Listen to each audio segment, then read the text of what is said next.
I stood in front of the full-length mirror in my apartment, adjusting the navy blue gown that felt too elegant for someone whose life had been systematically dismantled 6 months ago. The dress hugged my figure perfectly, courtesy of my best friend Maya, who insisted I couldn't attend the Hartwell Foundation's annual charity auction, looking like a ghost haunting a conservation lab. Her words, not mine. I touched up the red lipstick that was supposed to make me look confident and alive, but my eyes told a different story. They were dull, lifeless, like pigments that had oxidized beyond restoration. I practiced my smile in the mirror for the 100th time that week. Teeth visible, corners lifted, eyes slightly crinkled. Technically perfect. Emotionally hollow. But it would have to do. The art world didn't care about your pain.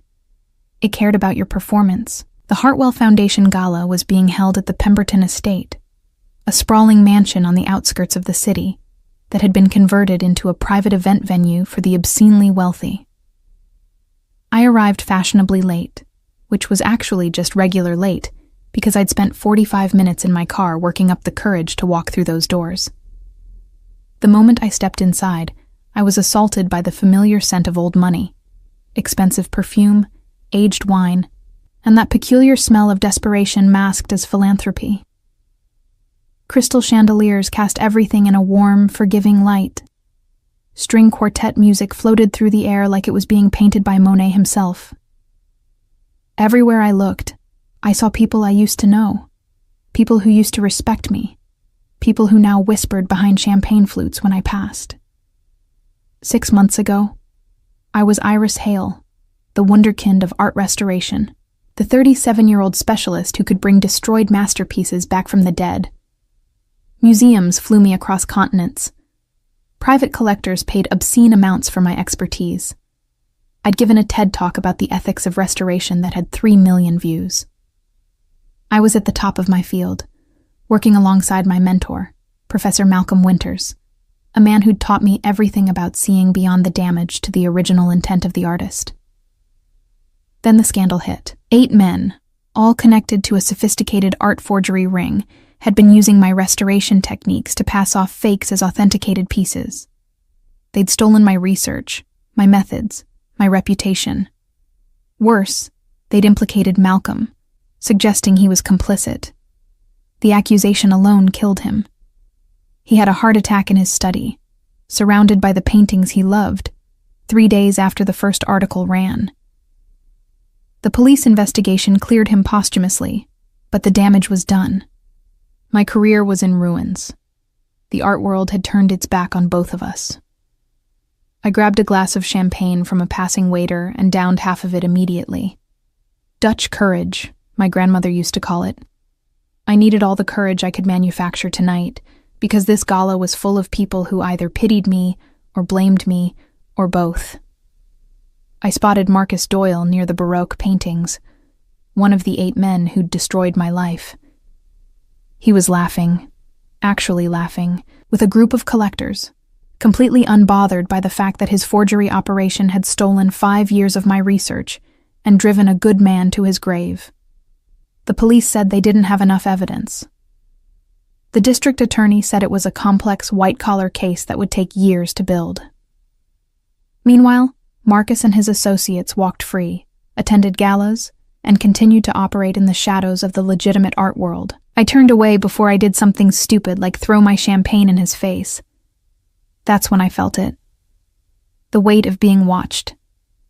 Not the casual glances I'd been receiving all night, but something more focused, more intense, like a laser beam on the back of my neck. I turned slowly, scanning the crowd, and that's when I saw him. He was standing near the French doors that led to the garden terrace, a man I'd never seen before, but who somehow looked like he owned the entire estate and everyone in it. Tall, probably 6'2", with dark hair swept back in that effortlessly elegant way that suggested either excellent genetics or an expensive stylist. He wore a black tuxedo that fit him like it had been sewn directly onto his body by Italian tailors, who understood that some men were meant to look dangerous in formal wear. But it was his eyes that stopped me. Dark, calculating, and fixed directly on me with an intensity that made my practiced smile falter. He didn't look away when I met his gaze. Instead, the corner of his mouth lifted in something that wasn't quite a smile, more like acknowledgement of a shared secret neither of us had discussed yet. I broke eye contact first, which felt like losing a game I hadn't known I was playing, and moved toward the auction display area. The items up for bid tonight were impressive: a collection of impressionist paintings from a private estate, several pieces of pre-Columbian jewelry, and a stunning Renaissance bronze that I would have killed to restore under different circumstances. I pretended to examine a Monet water lily painting, but I couldn't shake the feeling of being observed. When I glanced over my shoulder, he was closer now, having moved through the crowd with the kind of fluid grace that suggested he was very comfortable in spaces designed to intimidate. He was talking to an older woman wearing enough diamonds to fund a small museum, but his eyes flickered to me every few seconds, like he was tracking my movement while maintaining social niceties. "Iris Hale," a voice said beside me, and I jumped slightly. It was Constance Hartwell herself, the Foundation's director, a woman in her 60s with impeccable taste and a reputation for being both generous and shrewd. "I'm so glad you could make it tonight. How are you holding up?" The question was delivered with genuine concern, which somehow made it worse. I gave her my practiced smile, the one I'd perfected in front of the mirror. "I'm well, thank you for inviting me. The collection tonight is extraordinary." She studied me for a moment, and I could see her cataloging the lies in my expression, but she was too polite to call me out on it. "Malcolm would have loved this. He was always passionate about making art accessible." The mention of his name was a knife between my ribs, but I kept smiling. "He would have bid on everything and bankrupted himself doing it."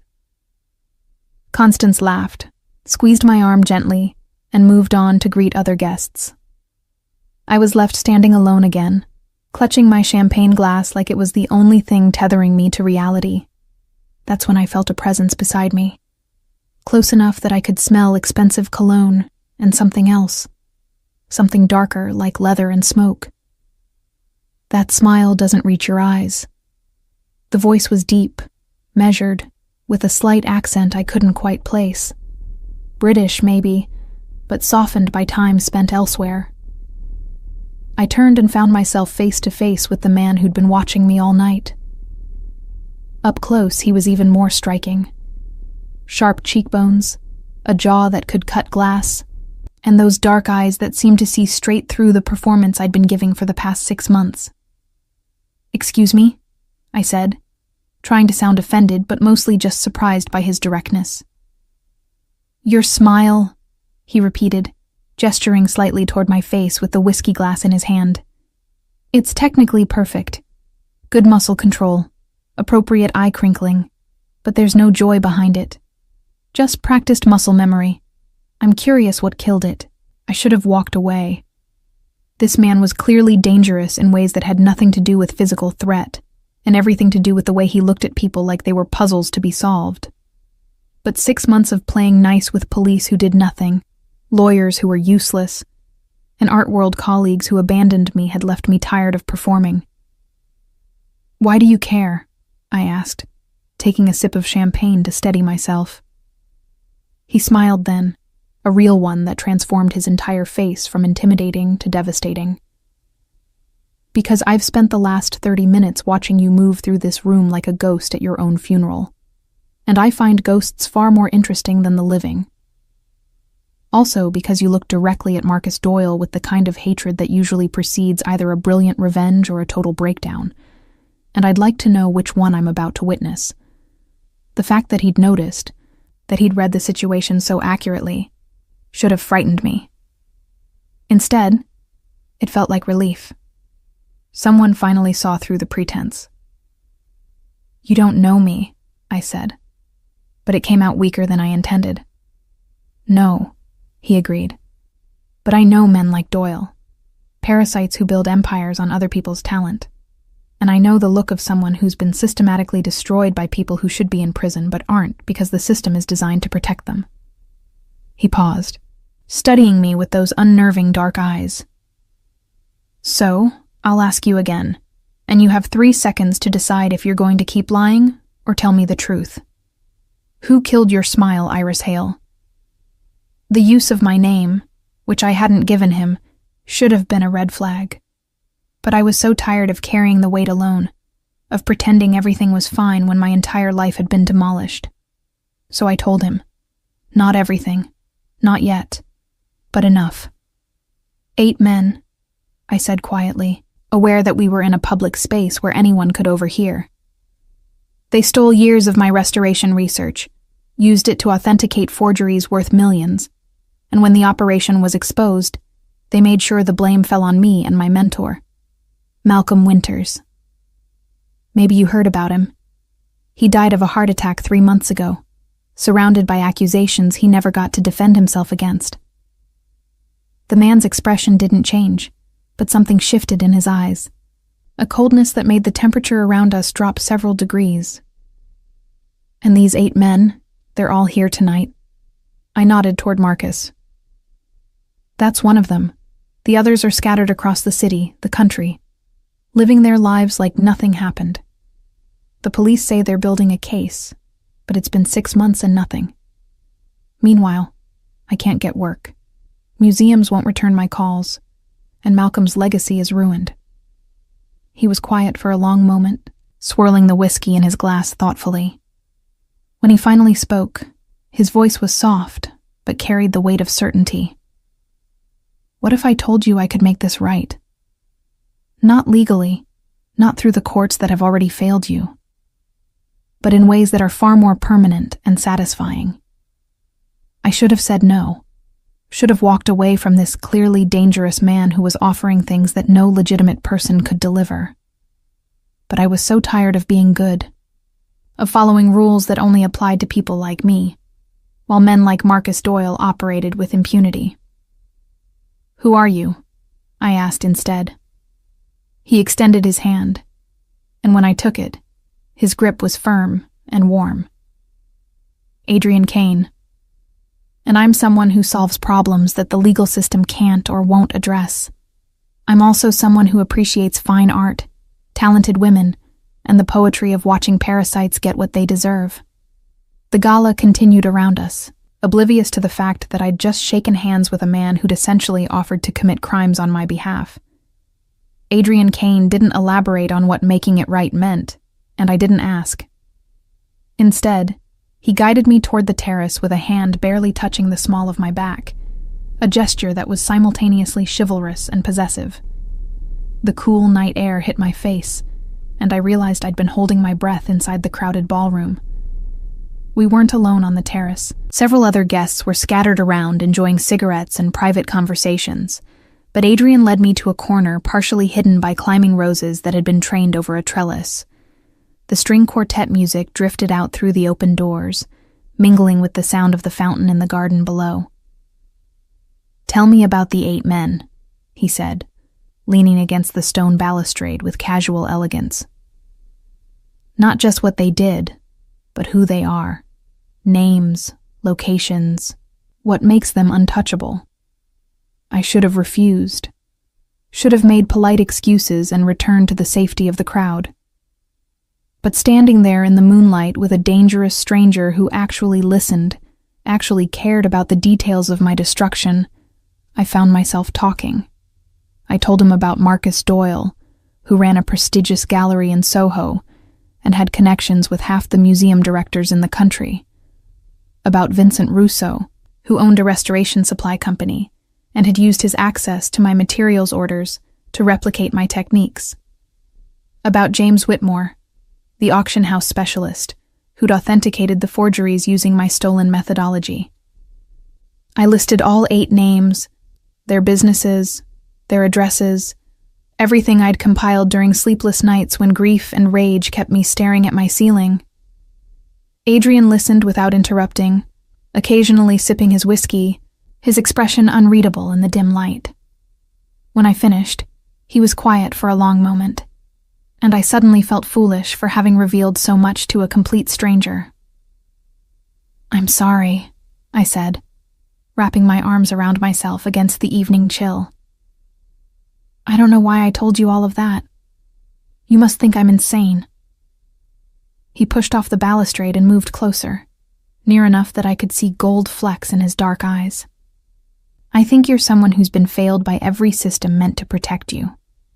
I think you're someone who deserves justice, even if that justice comes from unconventional sources. And I think you're far more interesting than anyone else in that ballroom. You still haven't told me what you actually do, I said, trying to regain some sense of control over this conversation that had spun wildly beyond normal gala small talk. I acquire things, he said simply. Art, antiquities, objects of value that have gone missing or been stolen. Sometimes I return them to their rightful owners.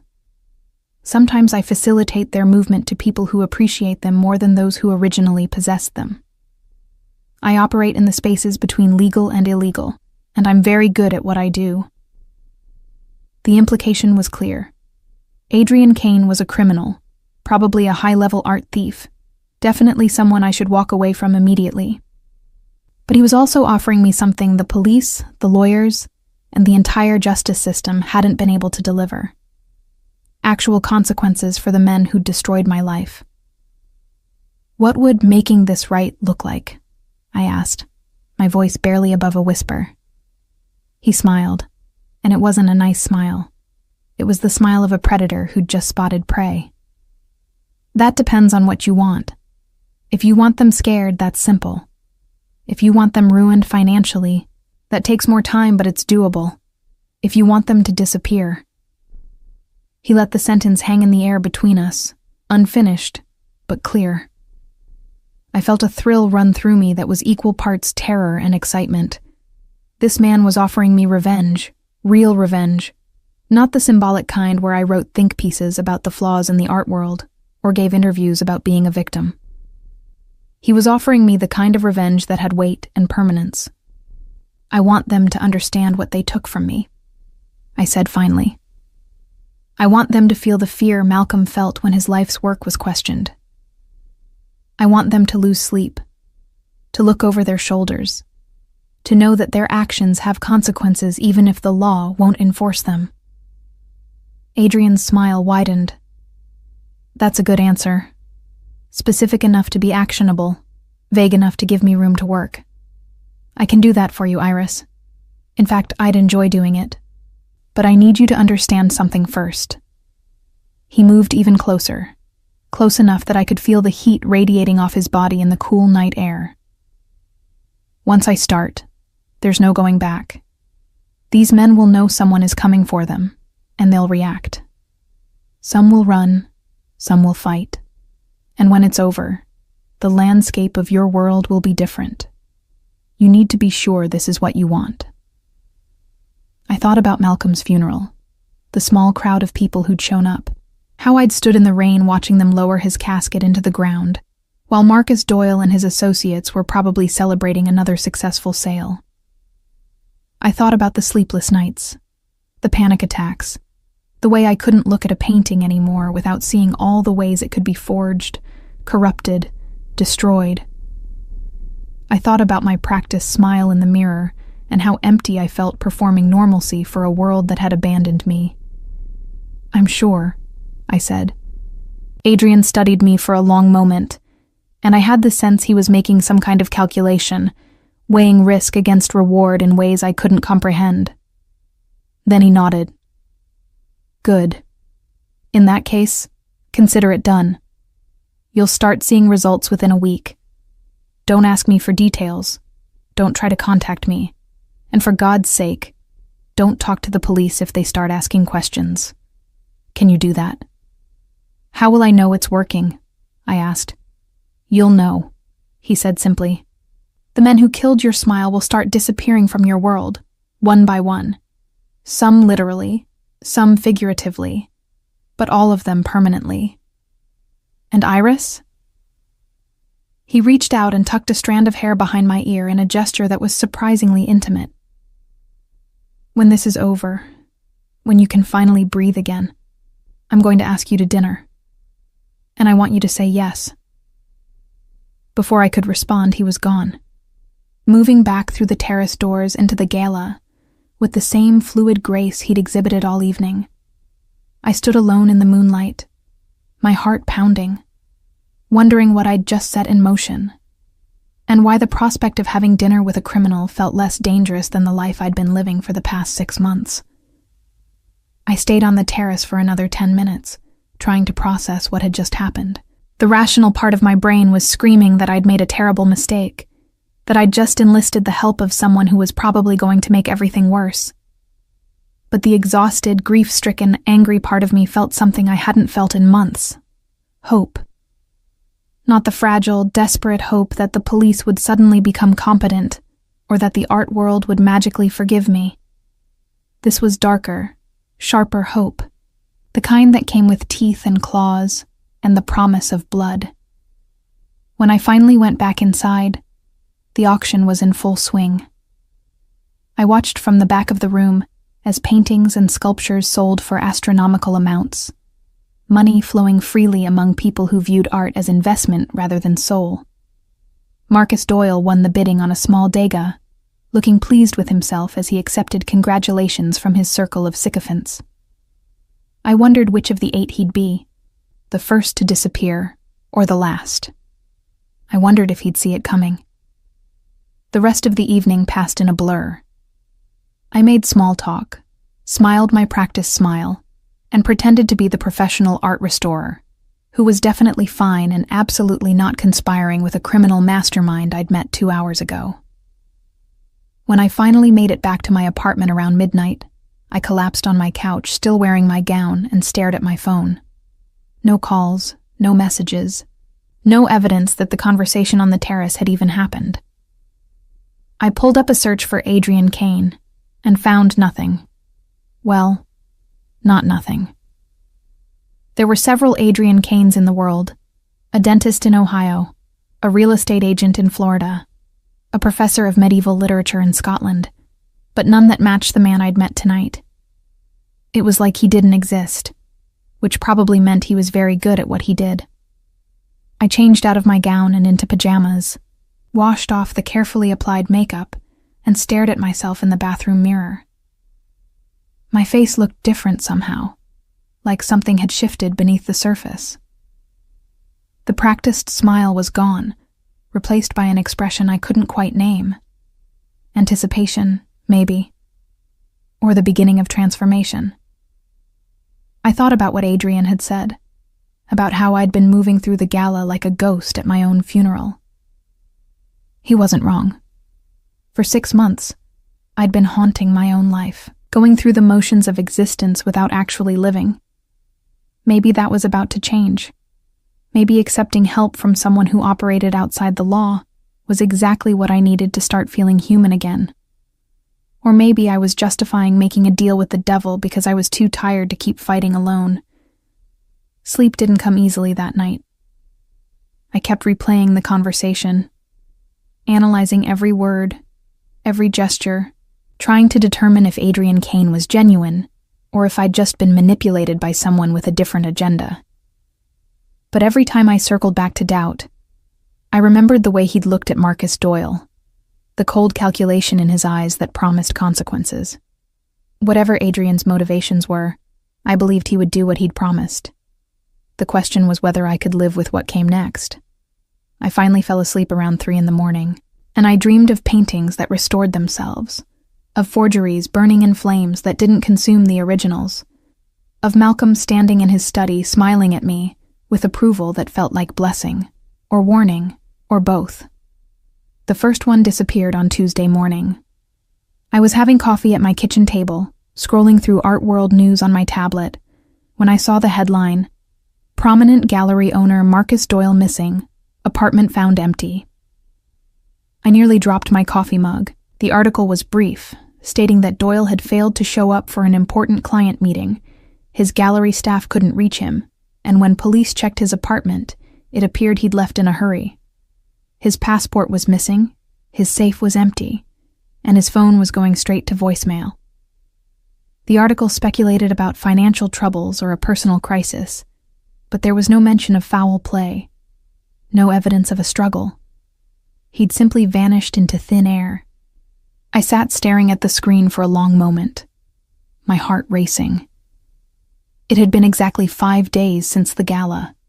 5 days since Adrian Kane had promised to make things right. And now Marcus Doyle, the man who'd laughed at that same gala while I watched, was gone. My phone buzzed with a text from an unknown number. "One down. Don't thank me yet." I stared at the message, my fingers hovering over the keyboard, debating whether to respond. But Adrian had been clear about not contacting him, so I simply deleted the text and tried to go about my day as if my entire world hadn't just shifted on its axis. The art world was buzzing with speculation. I got 3 calls from former colleagues asking if I'd heard about Marcus, their voices tinged with both concern and curiosity. I played dumb, expressed appropriate surprise, and got off the phone as quickly as possible. But inside, I was experiencing something complicated and dangerous. Satisfaction. Dark, guilty satisfaction that one of the men who'd destroyed my life was now experiencing consequences. That evening, I was working in my home studio, trying to restore a small 18th century portrait for one of the few clients who still trusted me, when someone knocked on my door. I wasn't expecting anyone, and my first paranoid thought was that it was the police, that somehow they'd connected me to Marcus's disappearance. But when I checked the peephole, I saw a delivery driver holding a large flat package.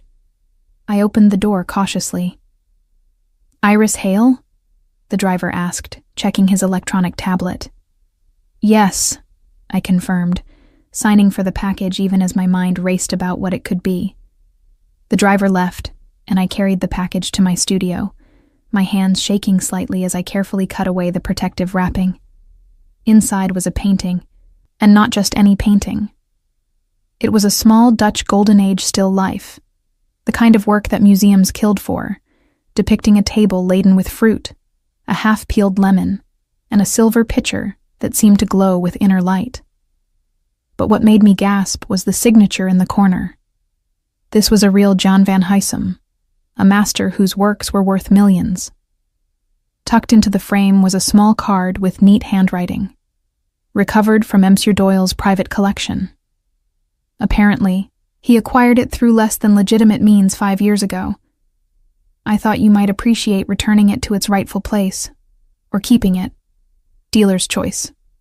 I stared at the painting, my mind reeling. This wasn't just revenge on Marcus.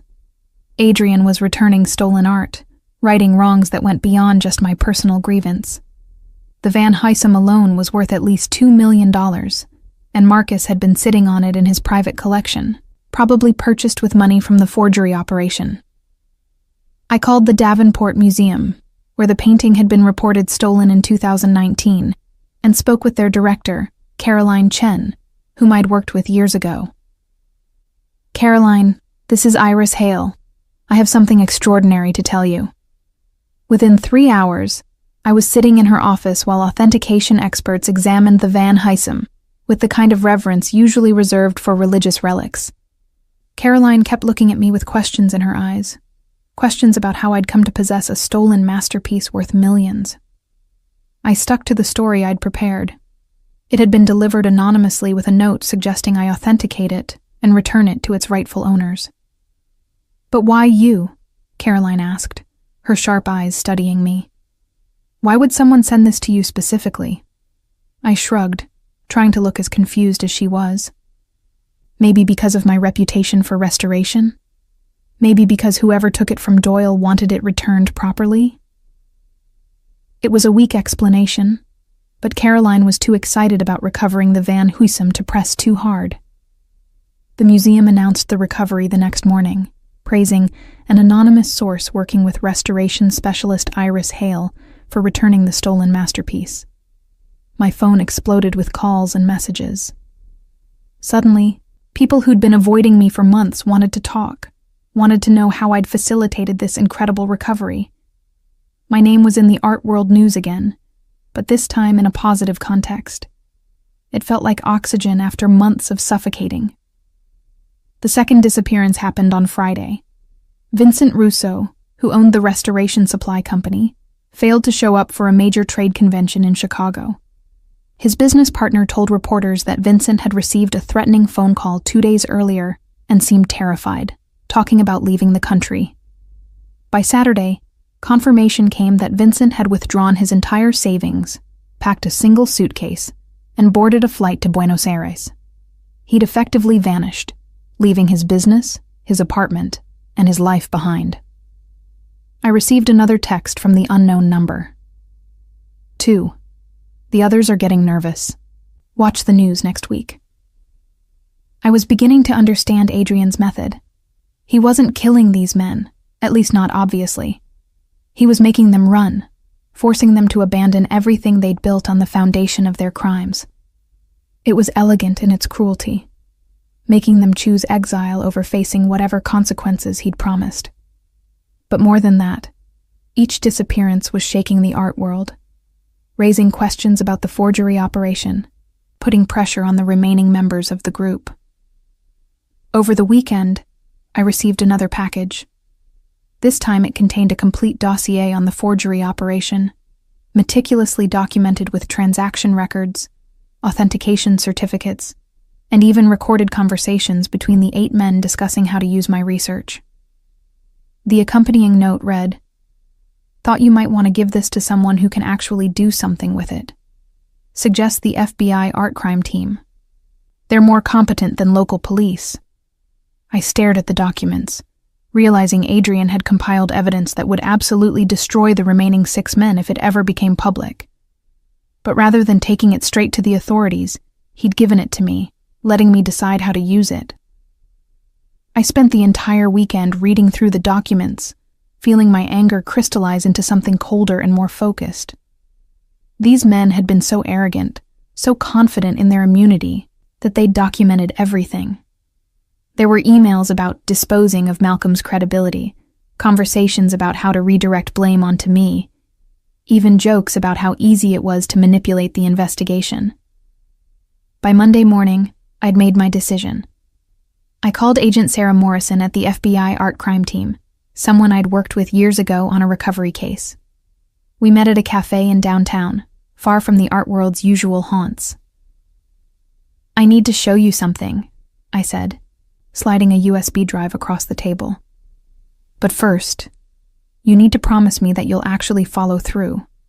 No more bureaucratic delays, no more building a case while these men walk free." Sarah looked at me for a long moment, then nodded. "Show me what you've got." The documents I'd given her were explosive. Within 48 hours, the FBI had raided the offices and homes of the remaining 6 men in the operation. James Whitmore, the auction house specialist, was arrested at his desk. 2 others, Peter Morrison and David Chang, turned themselves in immediately. But the last 3, sensing the walls closing in, made different choices. Robert Kensington fled to Monaco, where extradition would be complicated. Thomas Brennan tried to run but was picked up at the airport, and Gregory Walsh, the final member, simply disappeared the night before the raids, vanishing as completely as Marcus and Vincent had. I received one final text from the unknown number. All 8 accounted for. 3 in custody, 3 in exile, 2 fled prosecution.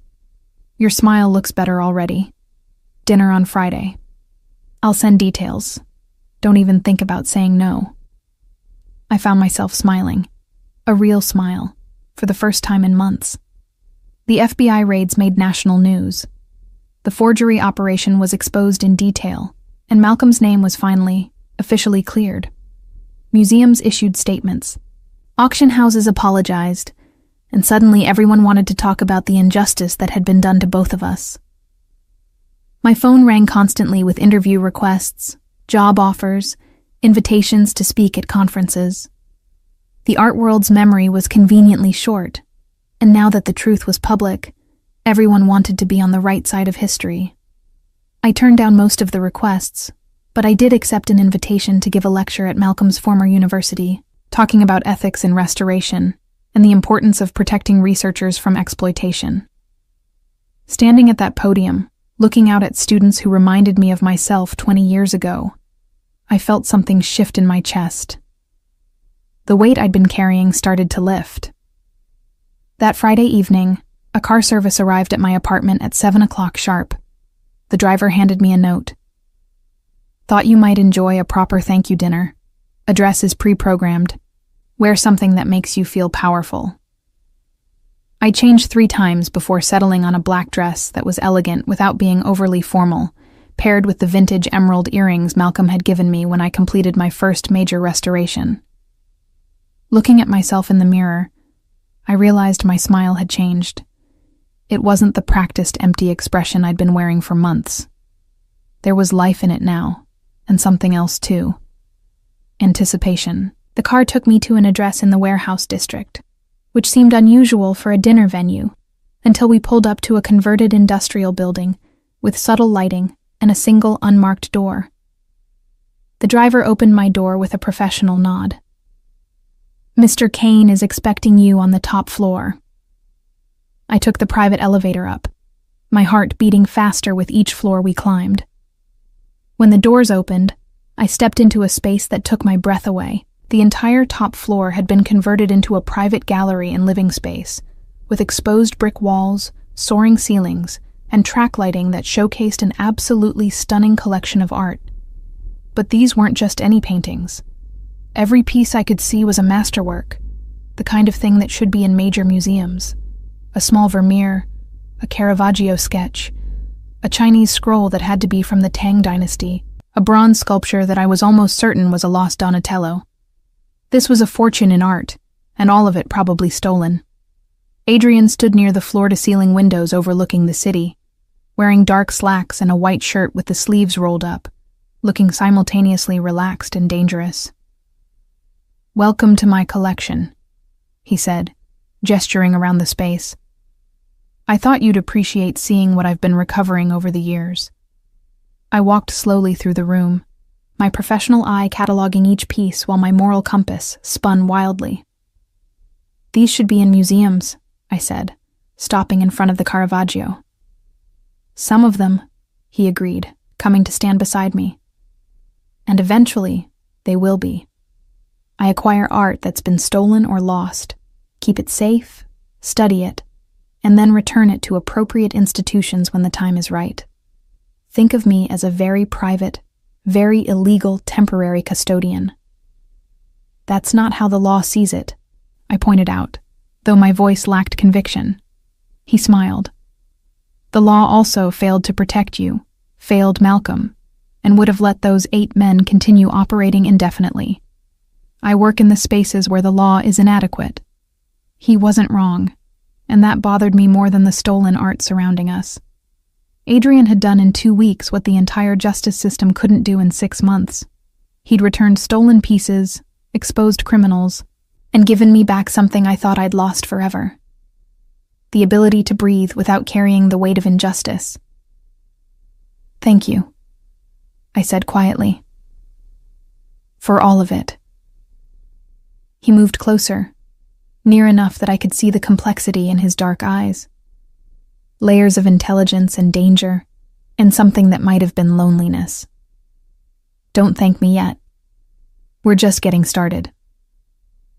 Dinner was served in the gallery space, a small table set up between a Monet water lily and what I was fairly certain was a lost Titian. The food was exquisite, some kind of Mediterranean fusion prepared by a chef who'd apparently been briefed on my preferences, which meant Adrian had been researching me as thoroughly as he'd researched the 8 men. We ate and talked, and I found myself relaxing in a way I hadn't in months. Adrian was brilliant, educated in art history and classical literature, with opinions on restoration ethics that surprised me with their thoughtfulness. "I've always believed that art doesn't truly belong to anyone," he said, refilling my wine glass. "Not to the museums that hoard it, not to the collectors who lock it in vaults, not even to the descendants of the artists. Art belongs to itself, and our job is to be worthy custodians for whatever time we have with it." "That's a convenient philosophy for someone who steals paintings for a living," I said, but I was smiling when I said it. He laughed, a rich sound that filled the space. "Touché.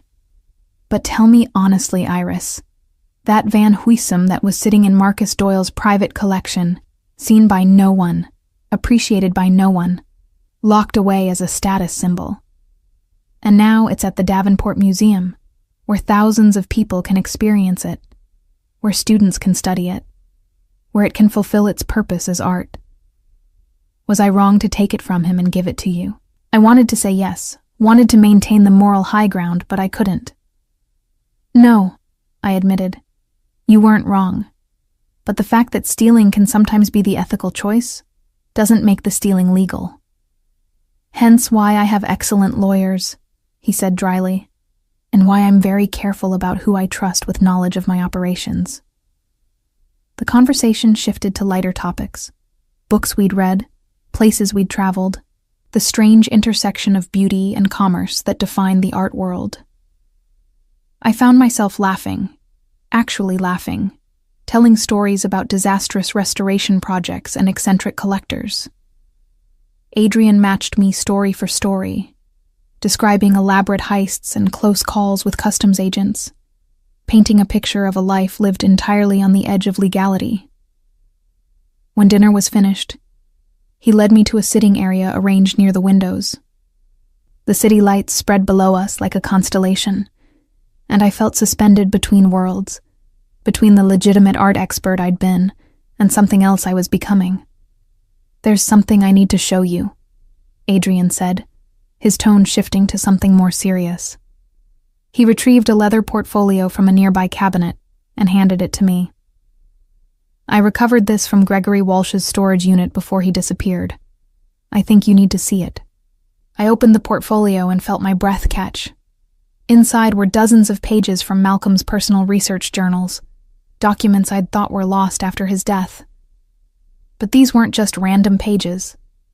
They were the core of his life's work, a comprehensive analysis of Renaissance underpainting techniques that he'd been compiling for 30 years. "Walsh stole these?" I asked, my hands shaking slightly as I turned the pages. "The night Malcolm died," Adrian confirmed. "Walsh broke into his study, took the journals, and was planning to publish the research under his own name. The other 7 knew about it, encouraged it even. They saw Malcolm's death as an opportunity to profit from his work one final time. The rage that swept through me was hot and immediate, temporarily displacing the gratitude I'd been feeling. They didn't just ruin his reputation, they robbed his legacy. "Yes," Adrian said simply. "Which is why I made sure Walsh's disappearance was particularly uncomfortable. He's currently in a country with no extradition treaty and no art world connections, working as a manual laborer because his accounts were frozen and his passport was flagged. He'll spend the rest of his life looking over his shoulder." I looked up from the journals to find Adrian watching me with an intensity that made my pulse quicken. "Why are you doing all of this? And don't say it's because you appreciate fine art or talented women. There's something else." He was quiet for a long moment, and I thought he might not answer. Then he moved to the window, staring out at the city lights. 5 years ago, I tried to go legitimate. I'd made enough money, acquired enough art to broker deals legally. I opened a gallery, hired staff, did everything by the book. Then a collector accused me of selling him a forgery. It wasn't true. The painting was authentic, and I had documentation proving it. But the collector had connections, and suddenly I was being investigated for fraud. My assets were frozen, and my reputation was destroyed. The charges were eventually dropped, but by then it was too late. The legitimate art world had turned its back on me, and I realized that playing by the rules only works if everyone else is playing by the rules too. He turned back to face me. "When I saw you at that gala, I recognized something familiar. The way you moved through that space, how you'd been punished for other people's crimes, how the system that was supposed to protect you had failed spectacularly. I know what it's like to have your professional life destroyed by people who should be in prison but aren't. So yes, I helped you for selfish reasons. Because saving you felt like getting revenge for my own past. Because maybe if I could give you justice, it would matter that I never got any." The honesty in his voice, the vulnerability beneath the dangerous exterior, made something shift in my chest. I stood and crossed to where he was standing, close enough that I could see my reflection in his dark eyes. "You did more than give me justice," I said quietly. "You gave me back my life. My career is recovering, Malcolm's name is cleared, and for the first time in months, I can look at a painting without feeling sick. I don't care if your reasons were selfish. You saved me when no one else would." "Iris," he said, my name a warning or a prayer, I couldn't tell which. Then his hand came up to cup my face, his thumb tracing along my cheekbone with surprising gentleness. "You need to understand something. I'm not a good man. I steal. I break laws. I operate in moral gray areas that would make most people uncomfortable. Getting involved with me means accepting that I'll never be legitimate, never be safe, never be the kind of person you bring home to meet your family. My family consists of an aunt in Oregon who breeds alpacas and sends me Christmas cards," I said, trying to lighten the moment even as my heart raced. "And I don't need good. I tried good, and good abandoned me when things got hard. Maybe what I need is someone who's honest about being morally complicated." He laughed softly, and then he was kissing me, and it felt like falling off a cliff and learning to fly at the same time. His kiss was demanding but patient, thorough but exploratory, the kiss of someone who knew exactly what he wanted and was willing to take his time getting it. When we finally broke apart, I was breathing hard, my carefully constructed walls completely demolished. "Stay," he said, not a question but not quite a command either. "Stay tonight. Let me show you what it's like to live without performing, without pretending, without that practiced smile that doesn't reach your eyes."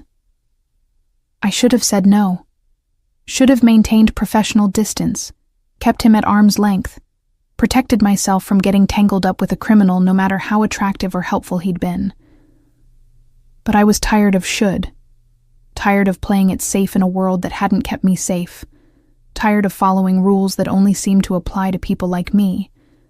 So I stayed. We talked until 2 a.m, surrounded by stolen masterpieces and wine glasses, and the comfortable intimacy of two people who'd recognized something broken in each other and decided it was worth fixing.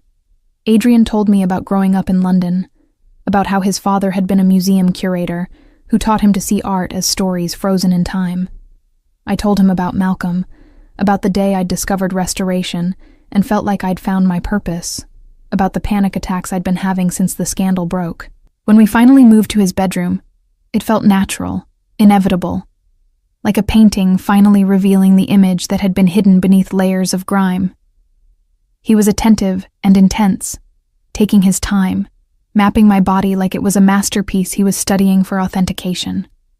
Afterwards, lying in his bed with the city lights filtering through the windows, I felt more myself than I had in months.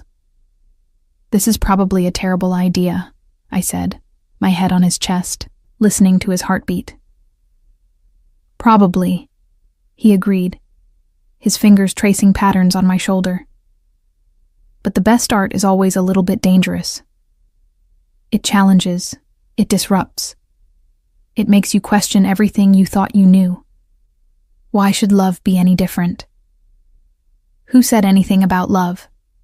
I asked, but there was no bite in it. He smiled. I could feel it even without looking at his face. "Give it time. You'll get there."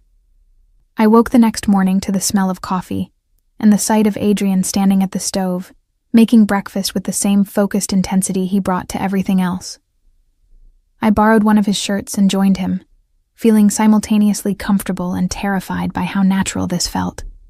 We ate breakfast surrounded by art that should have been in museums, and I found myself thinking about ethics, about the line between legal and moral, about how the past 6 months had fundamentally changed my understanding of justice. "I have a proposal for you," Adrian said, refilling my coffee cup. "I need someone I can trust to authenticate pieces I recover. Someone with your expertise and your understanding of how complicated the art world actually is. The pay would be excellent, the work would be fascinating, and you'd be helping return stolen art to its rightful places. Interested?" It was a job offer that would make me complicit in his criminal operations, that would move me from victim of injustice to active participant in vigilante justice. Every rational part of my brain said I should refuse. What would that actually involve? I asked instead. Authenticating pieces I acquire, helping me determine their provenance, advising on the best way to return them to appropriate institutions. Think of it as restoration work. But instead of repairing paintings, you'd be repairing the damage done by thieves and forgers. And if I authenticate something, and you decide to keep it instead of returning it? He met my eyes steadily. Then you'd tell me I was being an ass and making the wrong choice. And I'd listen to you because I respect your opinion, and because you're right, that art belongs in places where people can experience it. I thought about the Van Huysum now hanging in the Davenport Museum. About Malcolm's journals returned to me, so his legacy could be properly preserved. About the 8 men who'd destroyed lives facing actual consequences for the first time. I want to think about it, I said finally. Take all the time you need, he replied. But Iris, whether you accept the job or not, I'm not walking away from this. He gestured between us. From you. Last night wasn't just attraction or convenience. I've spent 5 years being cynical about connection, about letting anyone close enough to matter. But you matter. So think about the job. But don't think about whether we're happening. We're already happening. I spent the next 3 weeks caught between 2 worlds.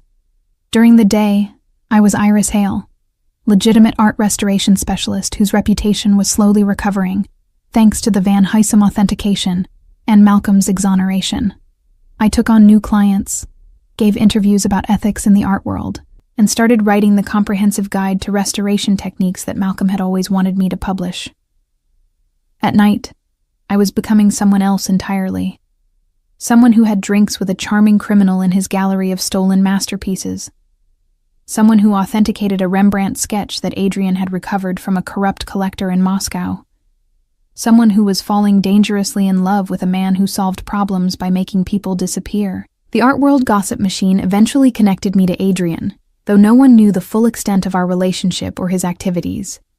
Iris Hale, seen with mysterious art consultant Adrian Kane, read one industry blog, accompanied by a photo someone had snapped of us leaving a gallery opening together. The speculation ranged from professional collaboration to romantic involvement, and I did nothing to clarify because the truth was too complicated to explain. Maya confronted me over lunch at our usual cafe 3 weeks after the gala. Okay, spill. Who is this Adrian Kane person? And why do you look like someone who's been getting very good sleep and very thorough orgasms? I nearly choked on my latte. Subtle as always, Maya. Subtlety is overrated. Come on, Iris. You've been glowing lately. Actually glowing. After months of looking like a sad Victorian ghost. This man is clearly doing something right. Tell me everything. And I mean everything, including the parts that are going to make me jealous. I told her an edited version, the basic facts about meeting Adrian at the gala, how he'd helped expose the forgery operation, how we'd started dating. I left out the criminal empire, the stolen art, the fact that he'd orchestrated the disappearance of 8 men. Some things were better kept private, especially from a best friend who was a litigation attorney with a strong sense of civic duty. He sounds too good to be true, Maya said, studying me with her lawyer eyes. Attractive, intelligent, helped you expose criminals and treats you well? What's the catch? He's complicated, I said carefully. His business operates in gray areas. Not everything he does is strictly legal. Maya's eyebrows rose. How not strictly legal are we talking? Tax evasion, art theft, international crime syndicate? I can neither confirm nor deny, I said, trying to make it sound like a joke, even though it was basically the truth. She leaned back in her chair, her expression shifting from curiosity to concern. Iris, I love you, and I'm thrilled you're happy again. But please tell me you're being careful. The last thing you need after everything you've been through is to get tangled up in something that could blow up your newly recovered reputation. "I'm being careful," I assured her, which was only partially true. What I was actually being was reckless, impulsive, and completely unable to stop myself from getting more deeply involved with Adrian every day that passed. That evening, Adrian picked me up from my apartment in his sleek black car, which was definitely too expensive for someone whose official job title was vague art consultant. "I have something to show you," he said, that slight smile playing around his lips that usually meant he'd done something either impressive or illegal, or both. We drove to a warehouse on the outskirts of the city, one of several properties he owned under various corporate shells. Inside, the space had been converted into a climate-controlled storage facility, with row after row of art carefully wrapped and cataloged. "This is my active recovery collection," he explained, leading me down the aisles. "Pieces I've acquired that are waiting for the right moment to be returned to their rightful owners. I thought you might help me determine priorities, which pieces should go back first, which institutions would be most appropriate, that sort of thing." I moved through the collection with growing amazement. There were dozens of significant works here, paintings and sculptures and antiquities that museums had mourned as lost. A small Botticelli, a Tang Dynasty horse sculpture, several illuminated manuscripts, a collection of pre-Columbian gold work. It was a treasure trove of art history, all of it stolen, all of it waiting for Adrian to facilitate its return. "This must be worth hundreds of millions," I said, stopping in front of what appeared to be a missing panel from a medieval altarpiece. "More," he confirmed. "But the value isn't in what I could sell them for. It's in returning them to places where they can be properly appreciated. I steal from thieves, Iris. That's my specialty. I find art that's been taken, and I liberate it. Sometimes I return it immediately, sometimes I hold it until the political situation is right, but everything here will eventually go back." "Why tell me all this?" I asked, turning to face him. "Why bring me into your operation so completely? You have to know this makes me complicit." "Because I trust you," he said simply. "And because I want you to see the full picture before you make a decision about the job I offered. This isn't just about authenticating the occasional piece. It's about being my partner in a project to repatriate stolen art, to correct injustices that museums and governments either can't or won't address. It's illegal, morally complicated, and potentially dangerous. But it's also important work, and I think you understand that better than most people." He was right. I did understand. Every piece in this warehouse represented not just monetary value, but cultural heritage, human creativity, the connection between past and present. The fact that Adrian had to operate outside the law to return these pieces to their proper places said more about the failures of the legitimate system than it did about his criminality. "I'll do it," I said. "I'll work with you, help you return these pieces, be your partner in this completely illegal, but somehow ethical enterprise, on one condition." "Name it," he said, moving closer. "I want you to promise me that you'll actually return them, that this isn't just a sophisticated cover story for art theft. I need to know that the work we're doing has integrity, even if it doesn't have legality." He took my hands in his dark eyes serious. "I promise. Every piece in this warehouse will go back to where it belongs. You have my word, and for what it's worth, my word is the one thing I've never broken. I may be a thief and a criminal, but I have standards." I believed him. Maybe I was being naive. Maybe I was being manipulated by an attractive criminal with a talent for persuasion. But looking into his eyes, I believed him. We sealed the agreement with a kiss that quickly turned heated and ended up making love against one of the storage units, surrounded by millions of dollars in stolen art, creating our own masterpiece of questionable ethics and undeniable passion. Over the following months, I became Adrian's official partner in his recovery operations. We developed a rhythm, a system. He would acquire pieces through his network of contacts, informants, and occasional heists. I would authenticate them, research their provenance, and help determine the best institutions for their return. Sometimes we returned things anonymously. Sometimes we worked with museum directors I trusted to facilitate recoveries without involving law enforcement. Sometimes we got creative. One of my favorite recoveries involved a Vermeer that had been stolen from a small museum in the Netherlands 20 years earlier. The museum couldn't afford proper security. The painting had been taken in a smash-and-grab robbery, and the insurance payout had barely covered the damaged wall. Adrian had acquired it from a collector in Dubai, who'd bought it from the original thieves.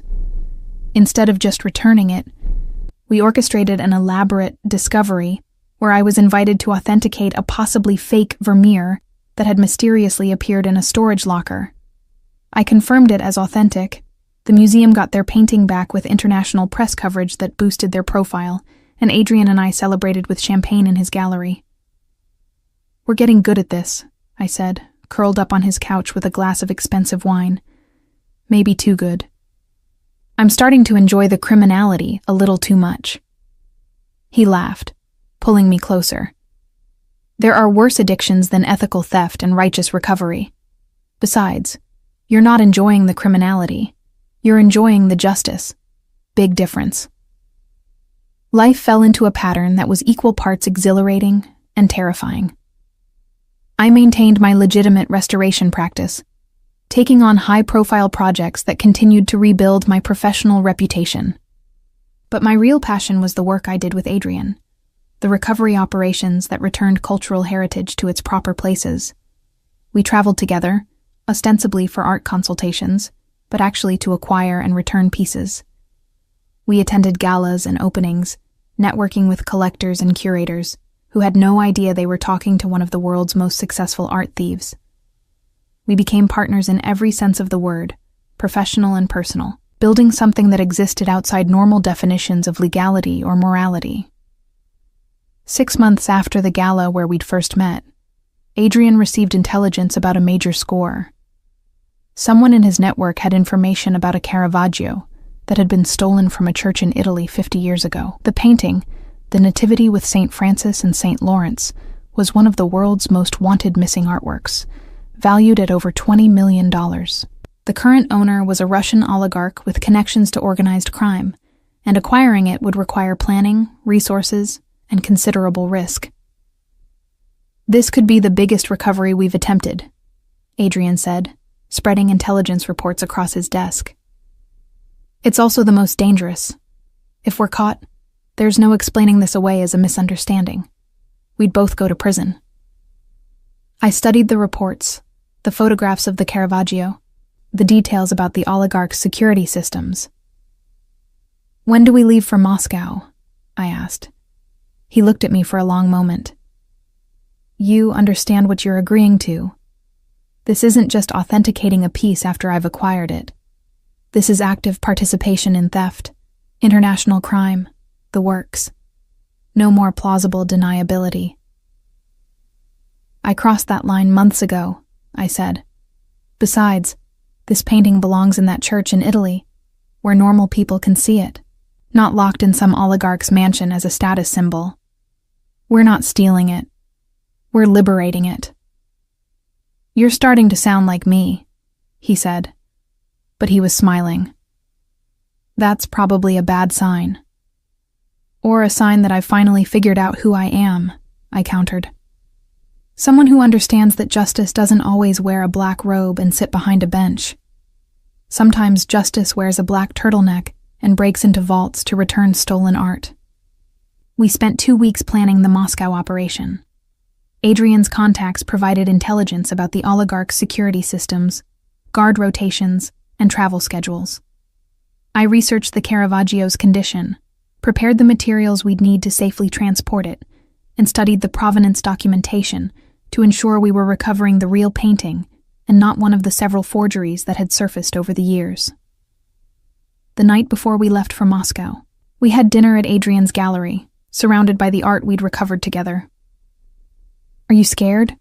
I asked, watching him study a small Monet we were preparing to return to a museum in France. "Terrified," he admitted. "This is the most ambitious thing I've attempted, and I'm doing it with someone He paused, and I saw vulnerability flash across his usually composed features. With someone I've fallen in love with, which means the stakes are higher than they've ever been. My heart stuttered at the words. We'd been dancing around this declaration for months, both of us feeling it, but neither quite brave enough to say it.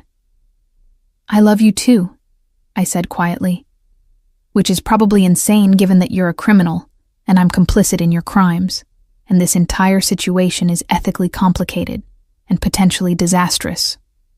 But, he prompted, moving closer, but I don't care. I tried doing everything right, following every rule, being the good girl who colored inside the lines. And it got me nowhere. You showed me that sometimes the right thing requires breaking rules, that justice doesn't always come through official channels, and that loving someone complicated is better than not loving anyone at all. He kissed me then, deep and thorough, a kiss that felt like a promise, and a beginning, and a point of no return, all at once. When we get back from Moscow, he said against my lips, when we've successfully recovered the Caravaggio and returned it to that church in Italy, I'm going to ask you to marry me. Fair warning. I laughed, pulling him closer. Fair warning received, and for the record, I'm going to say yes. Moscow in March was cold, gray, and absolutely perfect for criminal activity. We arrived separately, staying in different hotels, maintaining the appearance of being unconnected art consultants visiting for a private auction. Adrian's intelligence was solid. The oligarch, Viktor Sokolov, was hosting a party at his country estate, 3 hours outside Moscow, and would be gone from his city mansion for 48 hours. His security would be minimal, just a skeleton crew, and the Caravaggio was kept in a climate-controlled vault in his study. Breaking in would be the easy part. Getting out without triggering alarms or leaving evidence would be the challenge. The security system is state-of-the-art, Adrian explained when we met at a safe house on the third day. But it has one vulnerability. During the monthly maintenance cycle, there's a 4-minute window when the backup generators are being tested and the system switches between power sources. We go in during that window, access the vault using the codes I acquired from a very well-paid security consultant, remove the Caravaggio, replace it with a forgery good enough to pass casual inspection, and exit before the system comes back online. 4 minutes to locate a painting in a mansion we've never been inside and get out? I said. That's ambitious even for you. Which is why we've practiced the route 17 times using the mansion blueprints and why you're going to be spectacular, he said with confidence I didn't entirely feel. The night of the operation, I dressed in all black, my hands shaking slightly as I pulled on thin gloves that would leave no fingerprints. Adrian drove us to the mansion in a nondescript rental car, parking 2 blocks away in a spot his advance team had confirmed was outside camera range. We moved through the darkened streets like shadows, and I felt my heart pounding so loudly I was sure the whole neighborhood could hear it. The mansion loomed ahead of us, a modern monstrosity of glass and steel that screamed new money and no taste. Adrian led me to a service entrance, using a key card he'd somehow acquired to bypass the lock. We were inside, moving quickly and silently through corridors lined with mediocre contemporary art that Viktor Sokolov probably thought was impressive. The study was on the 2nd floor, behind a door that required both a key card and a numerical code. Adrian handled both with practiced ease, and then we were inside, facing a wall-size safe that looked like it could withstand a nuclear blast. 3 minutes, Adrian murmured, checking his watch as he went to work on the vault. I stood watch by the door, my every sense heightened, listening for footsteps or voices that would indicate security making their rounds. Time seemed to simultaneously slow down and speed up, each second stretching out while the minutes ticked away far too quickly. There was a soft beep, and the vault door swung open. Adrian moved inside, and I followed, my breath catching at what I saw. The vault was full of art, legitimate pieces alongside obvious fakes, all of it jumbled together with no regard for value or historical significance. And there, mounted on the back wall like a trophy, was the Caravaggio. Even in the dim light of the vault, it was breathtaking. The nativity scene glowed with the master's signature use of light and shadow, the figures rendered with emotional intensity that had survived 50 years of being hidden from the world. "It's real," I whispered, moving closer to examine it. "Definitely the original. I can see the pentimenti, the changes Caravaggio made during painting that wouldn't be in a forgery." 1 minute 30 seconds, Adrian said, already carefully removing the painting from its mount. I grabbed the forgery we'd brought, a decent copy that wouldn't fool an expert, but would look right at first glance, and we made the switch. Adrian wrapped the original in protective materials while I positioned the fake exactly as the real one had been displayed. Then we were moving, out of the vault, closing the door behind us, through the study and into the corridor. We made it to the service entrance with 20 seconds to spare before the security system finished its power cycle. The cold Moscow air hit my face like a slap, and I realized I'd been holding my breath. We walked quickly but calmly back to the car. Just 2 people out for an evening stroll, and Adrian didn't start the engine until we were safely inside. "We did it," I said, the reality finally hitting me. "We actually did it." "Never doubted it for a second," Adrian said, but I could hear the relief in his voice. We drove straight to the airport, using diplomatic credentials that Adrian had somehow acquired, probably illegally, to bypass customs inspections. The Caravaggio traveled with us in a specially designed case that looked like photography equipment, and 12 hours later we were landing in Rome. We didn't go directly to the church in Palermo where the painting had been stolen from. First, we needed to arrange the return properly, create a narrative that would allow the church to reclaim their masterpiece without awkward questions about where it had been for 50 years. Adrian had a contact at the Vatican, a cardinal who was pragmatic about art recovery, and understood that sometimes getting pieces back required looking the other way about how they were acquired. We met with Cardinal Benedetti in a quiet cafe near St. Peter's Square, the Caravaggio secured in a hotel vault nearby. "You have it?" the cardinal asked in accented English, his elderly face creasing with hope and concern in equal measure. "We do," Adrian confirmed. "The original, verified by Ms. Hale, who is one of the world's leading experts on Caravaggio's technique. It's in perfect condition, considering what it's been through." Cardinal Benedetti's eyes filled with tears.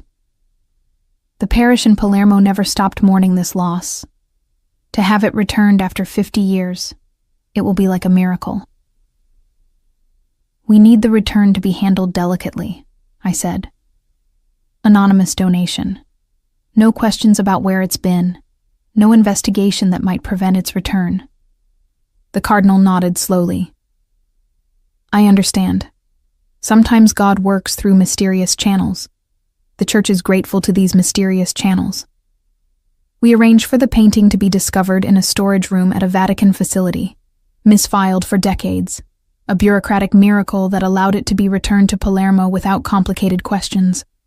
The story was thin, but the church accepted it gratefully, and within 2 weeks, the Caravaggio was back in the oratory of San Lorenzo, where it belonged.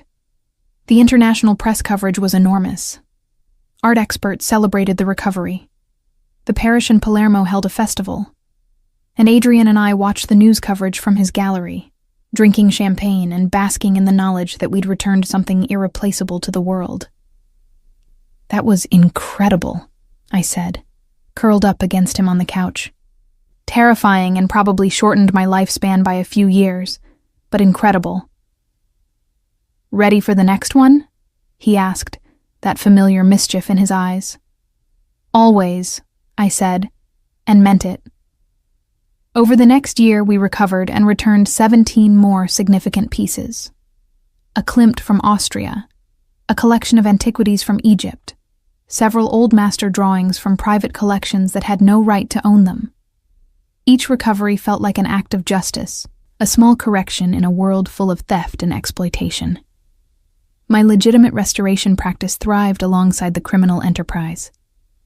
Museums trusted me, collectors sought my expertise, and universities invited me to lecture. No one suspected that I spent my nights planning heists with the man I loved, that my professional success was built partially on criminal activity, that I'd become someone who viewed the law as optional when it stood between art and its rightful home. Adrian proposed exactly as he'd promised, after we successfully returned a stolen Rembrandt to the Rijksmuseum. We were standing in his gallery, surrounded by the pieces we were preparing to recover next, when he got down on one knee and pulled out a ring that featured a stone I immediately recognized as having been smuggled out of a conflict zone 3 centuries ago. "This belonged to a Mughal empress," he said. "It's been in private collections for 300 years, traded like currency, admired, but never loved. I'm giving it to you because you're someone who understands the difference between possession and appreciation, between owning something and honoring it. Marry me, Iris. Be my partner in all of this, the criminal and the legitimate, the art and the life." I said yes before he finished the question. We were married 3 months later in a small ceremony at his gallery, surrounded by the art we'd recovered together. Maya was my maid of honor, still slightly scandalized by Adrian, but charmed despite herself. Cardinal Benedetti officiated, having decided that our morally complicated work fell into the category of God's mysterious ways. The guest list was small, carefully curated people who either knew about our operations or could be trusted not to ask uncomfortable questions. My wedding dress was vintage Valentino, and I wore the Mughal Empress's ring alongside a simple gold band. Adrian wore Tom Ford and looked like he'd stepped out of a classic film about elegant criminals. We exchanged vows surrounded by a Vermeer, 2 Caravaggios, a Botticelli, and a dozen other masterpieces that were waiting to be returned to their rightful homes. "I promise to love you," I said when it was my turn, "even when you're planning something illegal. I promise to be your partner in recovering what's been stolen, even when it terrifies me. And I promise to always tell you when you're being an idiot about where a painting should go." The guests laughed, and Adrian's eyes crinkled with genuine joy. "I promise to love you," he said, "especially when you're telling me I'm an idiot. I promise to always listen to your expertise, even when I'd rather just keep the art. And I promise that every piece we recover will go back to where it belongs, because that's the kind of people we are. Thieves with principles." The reception was held in the gallery space, catered by the best chef in the city, with wine that probably cost more than most people's monthly rent. At some point in the evening, as I was dancing with my new husband surrounded by art that shouldn't be there, but would soon be returned, I caught a glimpse of myself in one of the gallery windows. I was smiling, really smiling, and it reached all the way to my eyes. The practiced, empty expression I'd worn at that charity gala 18 months ago was gone, replaced by genuine joy. "What are you thinking?" Adrian asked, pulling me closer. "That I'm married to a criminal," I said. "That I'm complicit in international art theft. That by all conventional measures, I should be horrified by what my life has become." "But," he prompted, already knowing the answer, "but I've never been happier. The 8 men who destroyed my life are facing consequences. Malcolm's legacy is restored. I'm doing work that actually matters, returning cultural heritage to places where people can experience it. And I'm married to someone who sees me completely and loves me anyway. That's worth a little moral ambiguity." A week after our wedding, we received word about one more recovery, the final piece in the forgery operation that had destroyed my career. Gregory Walsh, the man who'd stolen Malcolm's journals, had surfaced in Buenos Aires, trying to sell a painting he claimed was an authenticated masterpiece. The painting was a fake, of course, one of the forgeries from the original operation, but Walsh was desperate enough to try moving it. Adrian's contacts in South America intercepted the sale, and suddenly we had Walsh in custody, metaphorically speaking. "What do you want to do?" Adrian asked, showing me the intelligence reports. "We could turn him over to the FBI.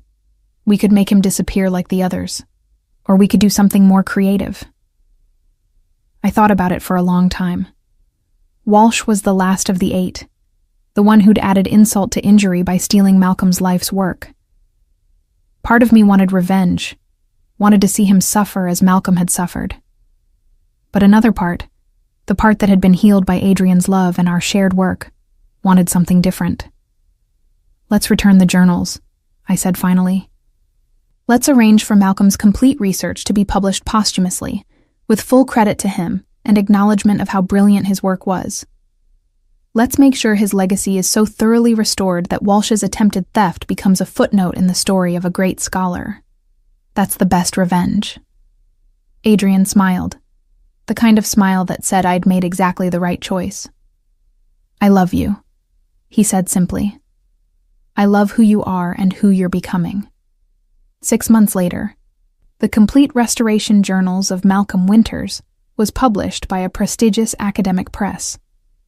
The book was lauded as groundbreaking, a comprehensive analysis of Renaissance techniques that became required reading in restoration programs worldwide. I wrote the introduction, dedicating the work to my mentor and friend, and included a note about how his research had been stolen, but was now being properly recognized. At the launch party, held at a major museum, I gave a speech about Malcolm's legacy, about justice delayed but not denied, about how important work eventually finds its proper place in the world. The art world that had turned its back on us now celebrated Malcolm as the genius he'd always been. As for Gregory Walsh, he was arrested in Buenos Aires trying to sell another fake, his desperation making him sloppy. He was extradited to the United States, tried, and convicted.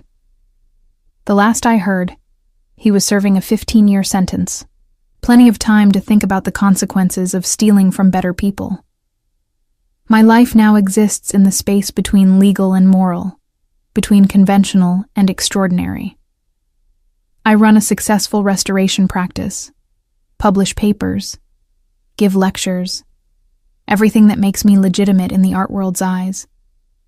But I also work with my husband to recover stolen art, to return cultural heritage to its rightful places, to correct injustices that the legal system can't or won't address. We've recovered over 100 significant pieces in the 3 years since we married. Some returns are public, celebrated recoveries that make international news. Others are quiet, anonymous donations that appear overnight in museum storage rooms. We maintain a delicate balance, building legitimate reputations while operating a criminal enterprise that has arguably done more to repatriate stolen art than most legal efforts. People sometimes ask me if I regret the path I chose, if I wish I'd stayed firmly on the legal side of things.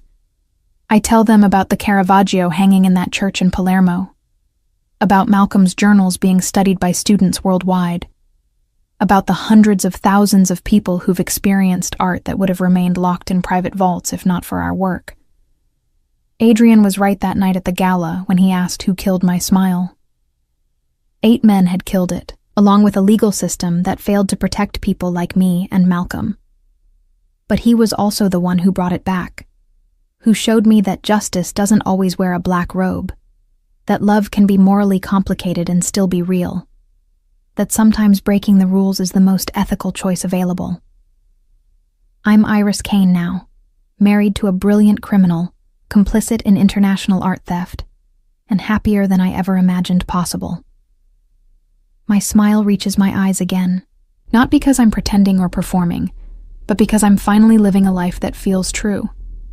And if that life exists in moral gray areas, well, some of the world's greatest art was created in shadows and light, in the space between what's acceptable and what's extraordinary.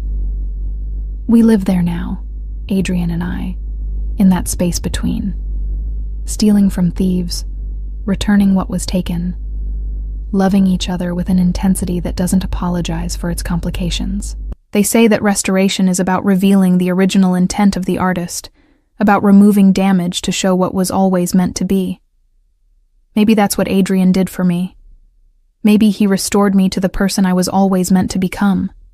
Someone who understands that rules are guidelines, that justice is complicated, and that the right thing often requires courage to operate outside conventional boundaries. I wouldn't change any of it. Not the fear, not the risk, not the moral complexity, Because every recovered painting, every returned masterpiece, every piece of cultural heritage restored to its rightful place is proof that we're doing something that matters, something important, something that will outlast both of us. And at the end of the day, that's worth more than following rules that only protect people who don't need protection. That's worth everything.